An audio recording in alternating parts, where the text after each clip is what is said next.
છે ને અંગ્રેજી નહોતું આવડતું, એટલે એના ટ્રાન્સલેટર હોય એટલે ચાઇનામાં બિઝનેસ કરે અને યુએસએ બિઝનેસ કરે અને પછી એને પોતાને એવું થયું કે મારે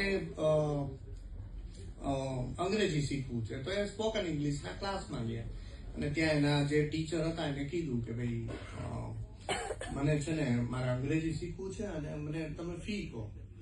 પેલા એ કીધું કે 10,000 રૂપિયા. હવે આ તો વેપારી માણસ હતો એટલે કે બીજા બધાને તમે 1,000 રૂપિયા લ્યો છો, તમારા મારા 10,000 રૂપિયા તમારે લેવાના. એમ કે હું બિઝનેસમેન છું એટલે તમારે અંગ્રેજી ભાષા શીખવાના વધારે રૂપિયા લઈ લેવાના મારી પાસેથી.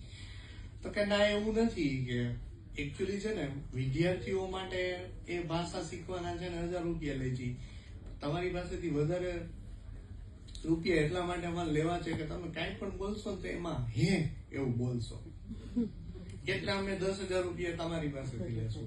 તો પેલો કે હે છે ને એ મારો ધંધો છે, એ કે કોઈ પણ ઇંગ્લિશમાં મારી સાથે વાત કરે, ચાઇનીઝમાં વાત કરે, કાંઈ પણ વાત કરે ને તો એ કે હું એમ પૂછું એમ હે, તો એ છે ને ગોટે ચડી જાય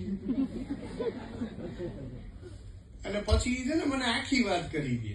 એ તો મારો ધંધો છે, એ કે મારે હે નથી જવા દેવું, તમારે મારે જેટલું સમજવું છે ને એટલી ભાષા શીખવાડો. તો આ હે છે ને ઈ આપણી ભાષા છે. હવે ઈ લેકો છે, એકચ્યુઅલી